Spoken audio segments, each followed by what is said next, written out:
Halo semuanya, saya Marsada Siregar. Senang sekali bisa menemani waktu kalian hari ini. Kali ini saya ingin mengajak kita semua untuk kembali menengok ke belakang, menapaki jejak nenek moyang kita, khususnya tentang Siregar Silali. Ya, sebuah nama yang membawa kebanggaan sekaligus sejarah yang sangat dalam. Pernahkah kalian bertanya-tanya, siapa sebenarnya Silali itu? Mari kita buka lembaran tarombo kita. Silali adalah putra ketiga dari Ompu Raja Siregar, atau yang sering kita sebut Toga Siregar. Beliau bukan sekadar nama dalam silsilah, tapi awal dari sebuah rumpun yang besar. Dari catatan sejarah yang kita miliki, Silali memiliki keturunan yang luar biasa. Ada dua versi yang sering kita dengar. Versi pertama menyebutkan beliau memiliki seorang putra bernama Guru Sinungsungan. Namun, ada juga versi lain yang menceritakan bahwa beliau memiliki satu putra lagi bernama Parisangisang Saharbangan. Jadi jika kita mengikuti versi kedua ini, Silali memiliki dua orang putra dari istrinya yang tercinta, Boru Panjaitan. Mereka pada mulanya bermukim di Muara, sebuah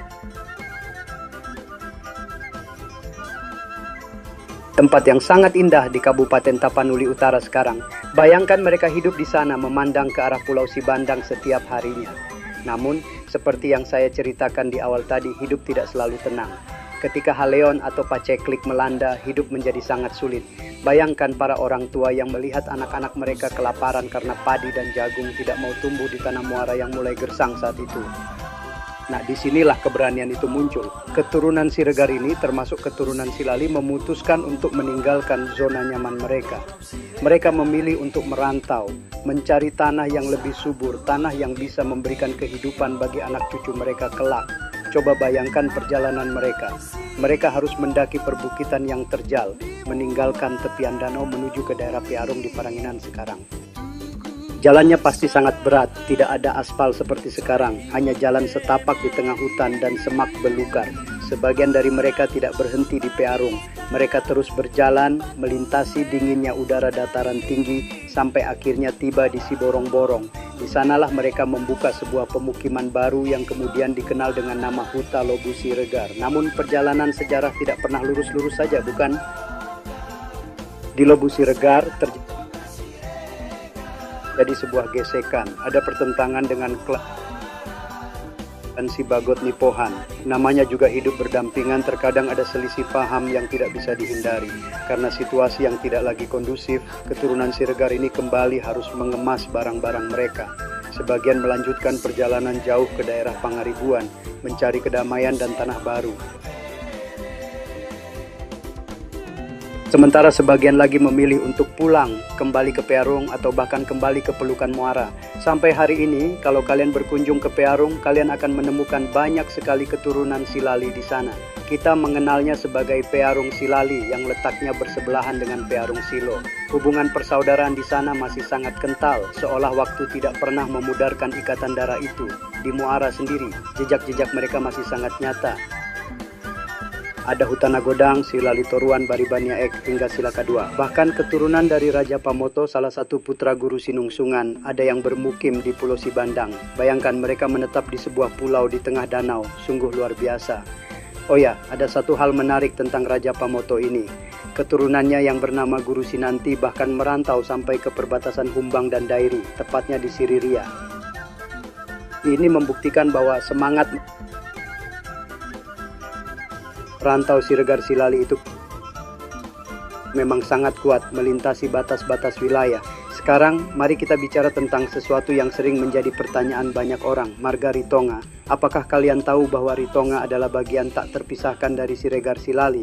Ini adalah sebuah kisah tentang identitas yang lahir dari sebuah gelar kehormatan. Pada tahun 2018 yang lalu, ada sebuah konferensi besar di Jakarta, yaitu konferensi Ritonga. Di sana berkumpul semua keturunan Ritonga, juga dihadiri oleh Siregar Silali dari garis Manahan Laut maupun Raja Pamoto. Di sanalah ditegaskan kembali akar sejarah kita. Asal-usul marga Ritonga ini bermula dari Parisangisang Saharbangan Siregar Silali. Dahulu beliau berangkat dari Lobu Siregar melewati Pangaribuan hingga akhirnya masuk ke pedalaman Garoga. Beliau kemudian bermukim di sebuah tempat yang dinamakan Parsosoran.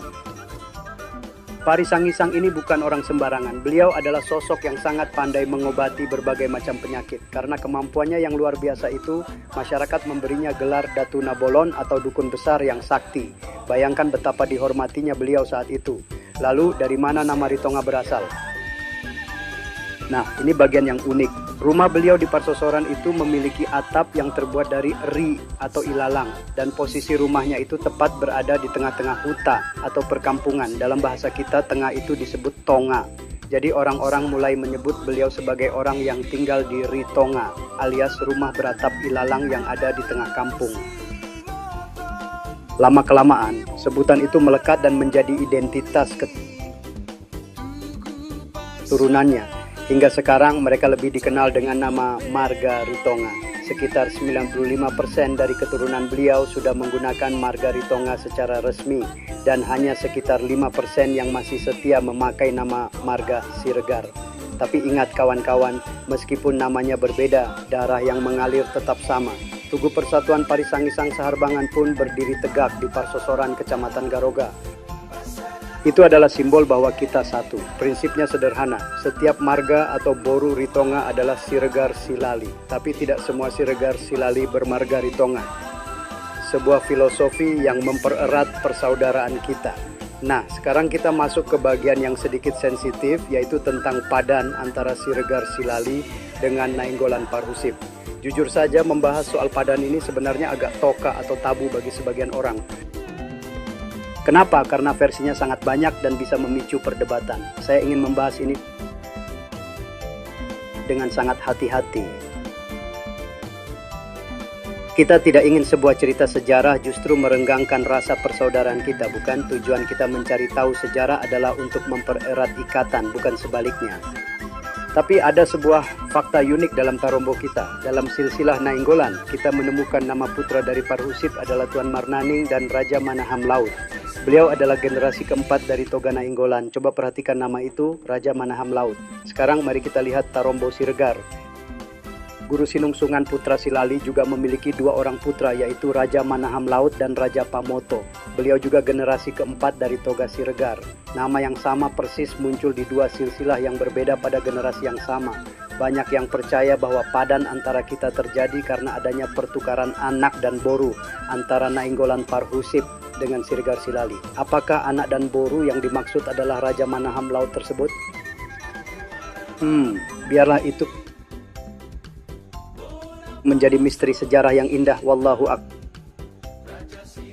Hanya Tuhan yang tahu pasti kebenarannya. Namun apapun versi ceritanya, intinya adalah satu. Ada sebuah janji suci atau padan yang telah diikrarkan oleh nenek moyang kita di masa lalu untuk saling menjaga dan menghormati. Jadi, saya rasa kita tidak perlu memperdebatkan mana versi yang paling benar hingga menguras energi. Yang paling penting adalah bagaimana kita sekarang memupuk rasa persaudaraan yang erat itu. Kita adalah saudara Siregar dengan abang kita Nainggolan. Semua Siregar tanpa terkecuali dan semua Nainggolan adalah keluarga. Di tengah dunia yang semakin individualis ini, memiliki ikatan kekeluargaan yang kuat adalah sebuah anugerah yang sangat mahal harganya. Mari kita jaga itu baik-baik.